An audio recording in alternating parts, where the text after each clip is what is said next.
Yes. See. All right. Welcome to Patriot Nightcap, Patriot Talk with my sister, Tresha. Want to say hello to everybody.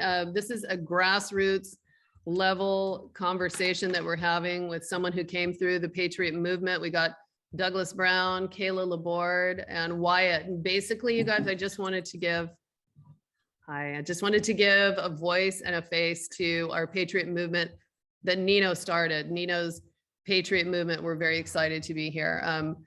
Douglas Brown, you came through the Patriot movement through Kayla Laborde, and we're so excited to have you here.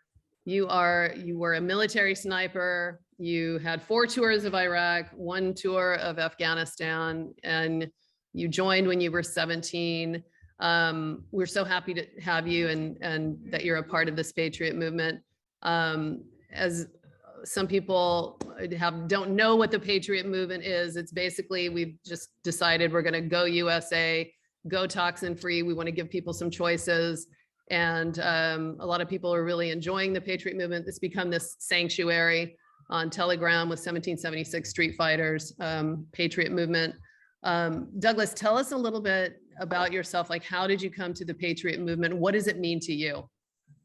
Yeah, Kayla brought me in about a month ago or so, and I really like what y'all are doing as far as buying American, and that's probably the most important thing is buying American. So, you know, that money stays here in America, but also the holistic approach that y'all take as far as things that are good for your body, watching things that you intake into your body, as well as household products.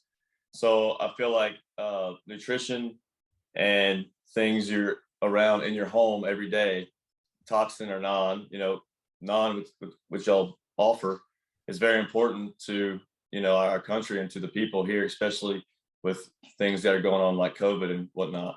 Absolutely. So I just think it's really, people come together to really kind of oust the big man and keep it within ourselves, people that work every day and want to live healthy.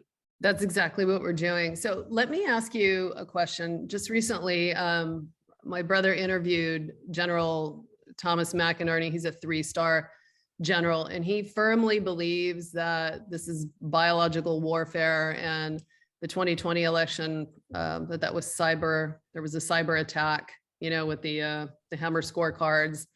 Do you think that the 2020? Do you agree with that statement? Do you think? I think at this point, if you can't see what's going on with things like the election and things like COVID being brought into the country while the election is happening, to make the mail-in ballots very cut and dry, and to be able to manipulate the election, the Democratic Party, the deep state party. If you can't see, what's happening around you yet, you need to jump on board and catch up, because it's just so obvious what's happening. I think so too, but a lot of people don't see it that way, which is kind of funny to me. It's like this guy crawled out of a basement and he's our president.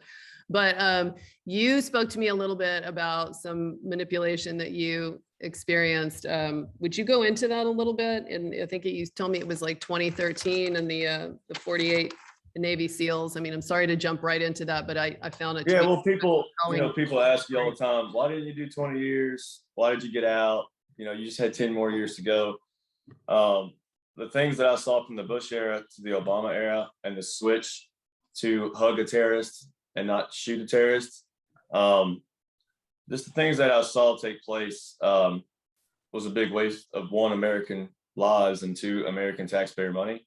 Mm-hmm. So a big thing for me that made me say, hey, I'm expendable, and this is this war is not about close with and destroying, and it's about rebuilding and about road building and about basically trying to make a democracy out there, which we're having a problem with our own democracy right now in our country. So when I saw the 48 Navy SEALs go down in Afghanistan on my last tour, amongst other things I saw out there, it was just really time for me to withdraw from what I was doing. And this was in 2013? This was 2012, actually. I got out in 2013, but 2012 is when this happened. And he never put special operations or special operations teams, more than one team on a Chinook, because something like that could happen. Well, they had 48, he never put more than 6 Navy SEALs on a Chinook, and they had 48, including officers. A lot of those were involved in the Bin Laden raid, and us sniper teams and the local sergeants and corporals that operate every day were like, wow, if that can happen to those 2 Chinooks, we're expendable. And at this point, we needed to kind of look at our commander in chief, look at what's happening, and we made a decision to get out, a lot of us. Okay, so you had a real, I guess, wake up call back then, right? Well, you always have questions while you're doing things in life, or while you're this mission or that mission, but the transparency of the questions why, really became very vague. We knew during the Bush era we were going in to close with on Fallujah, Najaf, Diwania, certain villages that had, terrorists, Mujahideen, Jaish Ahmadi, Al Qaeda, Hamas. But we got to the point with the Obama administration where we just stopped operating, and we just stopped, taking out people that were bad guys. Mm-hmm. We knew they were, but we didn't have authorization. So our hands were tied. And then you had things like that starting to happen, like the Navy SEALs going down. Mm-hmm. So if that kind of explain, like, does that make sense to you? Yeah. So you must not be surprised at all by what's happening today. I mean, you're grassroots. You were a sergeant, right? Right. Okay. And you were saying that you were sniper team leader. Mm-hmm. And yeah, I mean, I guess the pencil's mightier than the sword. Your voice is mightier than the sword. I know there's times where you have to, go in and fight wars, but 19 years long war, and then watching the Obama administration operate, for 8 years, and then Hillary almost winning against Trump. There was many things that led up to this, this COVID and to this election, and it's kind of hard to see as a regular civilian working every day. But it's happening pretty fast in front of our eyes, So you also believe that Trump upset the apple cart then, right? Like he got in and thank God he did. Where do you think we are today? Like, do you think there's a white hat operation out there, fighting the black hats, or do you see this as like, okay, we're just going to let communism walk in the door? Like, what are your thoughts on that? I think there's some big, strong businesses that have a few conservative views, but not very many. I'd say 1% of their big corporations. And they're fighting the good fight to try to keep conservative, libertarian conservatism and capitalism. Mm-hmm. But what's right and what is wrong has been distorted so horribly, and it's just very sad. It's pretty simple to us, but what is correct and what is incorrect has just been distorted. So much, right? It's so much. Yeah. So yeah, because it really has gone from shoot a terrorist to hug a terrorist, hasn't it? Right. Or like there's 2 genders, and now there's 27 genders just to make these people happy, just to start this movement of whatever. Mm-hmm. People are more worried about a men's bathroom or a woman's bathroom instead of just putting both together and putting a line in between. Mm-hmm. Which bathroom you use. That was the biggest thing, for the last couple of 3, 4, 5 years ago. Well, I have strong opinions about that, though, I'll tell you, because I have a little girl, and it's like, wait a minute, I'm sorry. Yeah. Women's, men's, or create that third bathroom if you don't know. But right. If you don't know. You know what? Because I should have the choice. You know what I mean? And I feel like women get the short end of the stick. I really do. It's like, shut up, sit down. I had a good friend recently. She went to a gym. David talked about this on his show, and this was a friend of mine. She was in the locker room.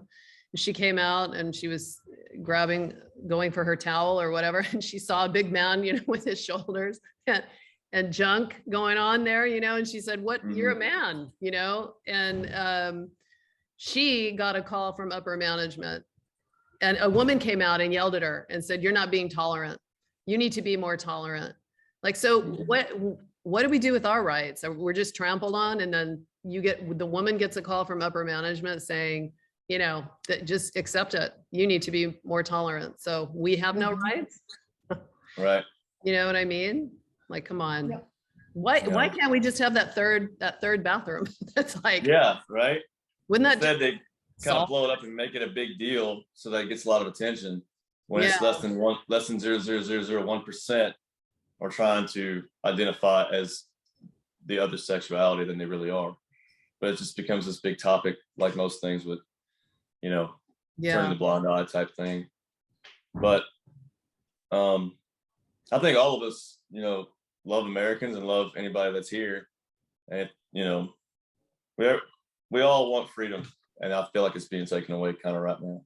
I think you just hit the nail on the head. And that's like specifically with the 1776 Street Fighters, you know, for me anyway, it is about that freedom of choice, freedom to speak your mind and, you know, discuss these very things. And so that's part of the reason that I created this channel, is because I feel like we're all coming through this group and we don't have anywhere to go. And I think we need to talk about these things. And I want to give a face to our Patriot movement. So on that note, we have a little Patriot giveaway, a Secret Santa Sure do. gift giveaway, and it's somebody in the military. And wait, hold on a second. I want to wish Wyatt a happy birthday, early happy birthday, Wyatt. Look at his USA shirt. That's awesome.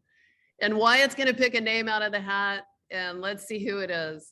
Go ahead, Wyatt. All right, here we go. All right, Wyatt. Okay. Yancy Martinez. Yancy Martinez. Okay. Yancy Martinez. That's one of the names in the hats. And I happen to know she came through our group and she's in the military out of Wichita, Kansas. So we're going to send her a little Awesome. Secret Santa Patriot Movement gift. And that's highly appropriate since we are talking military, and we want to give thanks to everyone who's serving. And Douglas Brown, thank you. You've become like a wonderful face and voice to this movement, and we really, really appreciate you. And Thank you.